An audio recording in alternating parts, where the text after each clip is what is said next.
안녕하십니까. 오늘은 1강 2부를 말씀드리겠습니다. 전번 강의에서는 한글에 엄청난 과학기술이 녹아들어 있고 이 기술을 공학기술로 개발하는 것이 한글공학이라고 말씀드렸습니다. 이번 강의에서는 이 공학기술의 기반이 된다고 그럴까? 그런 하나의 재미있는 특성을 소개해드리고자 합니다. 한글의 특성, 어떤 것들이 있나요? 네, 한글의 특성은 이미 많이 알려져 있습니다. 과학적이라든가 배우기 쉽다든가 또 말하는 입모양을 따서 글자를 만들었다든가 그런 게 있는데 오늘 제가 말씀드리려는 특성은 아직 들어보지 못했었을 겁니다. 좀 색다른 건데 그 재미가 있어서 제가 재미나는 특성이라고 그랬습니다. 아버지, 아바지, 아버지 이렇게 세 단어를 썼는데 이 중에서 두 개는 틀렸죠. 그래도 다 알아듣습니다. 이 아버지라는 거를.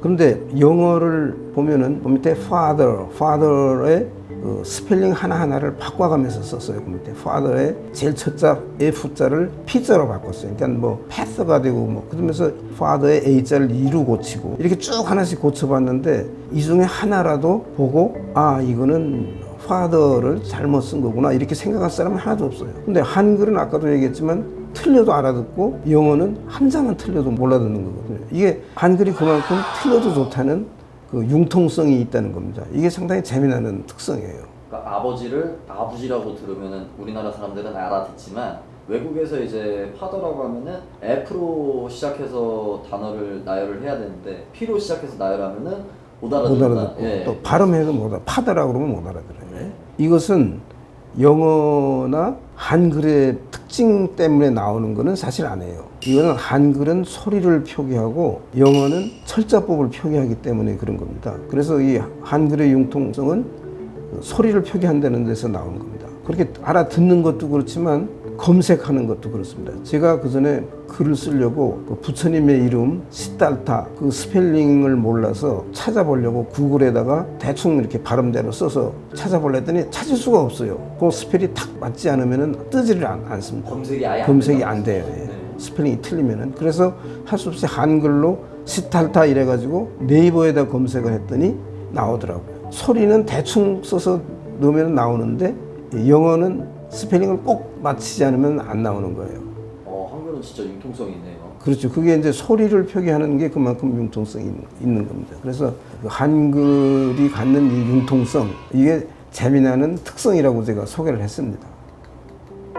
그럼 이게 한글 표기의 융통성 말씀해 주셨는데 이게 한글 공학과는 어떤 관계가 있을까요? 네. 과학기술에서는 융통성이라는 것이 허용오차라고 생각을 합니다. 허용오차. 근데 오차가 어느 정도 허용돼도 기계가 돌아가야 되거든요. 근데 그게 오차가 커도 잘 돌아간다면은 상당히 좋은 기계라고 볼 수 있는 거죠. 예를 들어서 자동차 바퀴 하나 펑크가 났는데도 그래도 가서 고치지 않습니까? 그 다음에 비행기도 플로펠러가 하나가 고장나도 다시 회항을 할 수 있는 거거든요. 이게 그 공학에서는 굉장히 중요한 융통성이거든요. 그래서 그 융통성이 공학 기술로 변할 때는 굉장히 유리하게 작용한다 그런 말씀입니다. 한글과 알파벳은 어떤 차이가 있죠? 또 한 가지 중요한 차이가 있는데 한국 사람은 그 가나다라 자모 24자만 알면은 문맹을 면하죠. 근데 미국은 철자법을 모르면은 문맹입니다. 미국에는 지금 인구의 17%가 초등학교 3학년 실력을 갖지 못하고 있다고 문맹 취급을 받아가지고 그 특별한 교육 대상이 돼 있어요.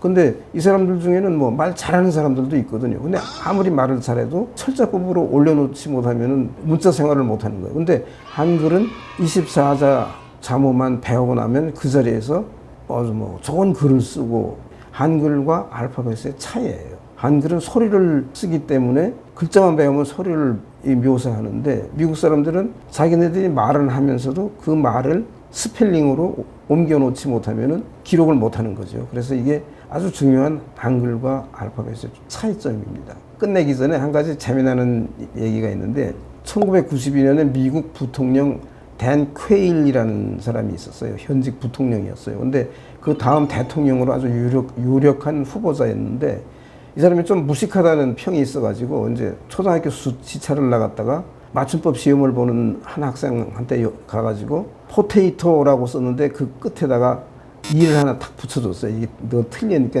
이를 붙여야 맞는다 이렇게 붙여줬는데 사실 그때는 이제 기자들한테 막 박수를 받았어. 근데 알고 봤더니 이거 없는 게 맞는 거예요. 그래서 방송국에서 이걸 특집으로 해가지고 뭐 난리가 나가지고 이 사람이 무식하다는 게 증명이 돼가지고 이것 때문만은 아니지만 하여튼 큰 원인이 돼서 사퇴했습니다. 그 정도로 미국 사람들은 이 스펠링을 중요하게 생각하는 거예요.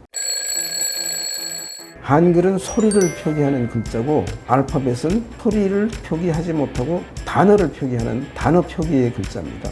그 소리 표기는 조금 틀려도 다른 사람들이 알아듣는데 단어 표기는 철자법 하나만 틀려도 못 알아듣습니다. 그래서 한글이 그만큼 융통성이 있다 그런 얘기고 이걸 공학 기술로 발전시켰을 때 공학 기술 자체가 융통성이 있는 기술이 될 거다 그런 얘기를 했습니다. 다음번 강의는 한글을 응용해서 그러니까 한글 공학의 산물이랄까 그런 그 사례를 좀 들어드리겠습니다.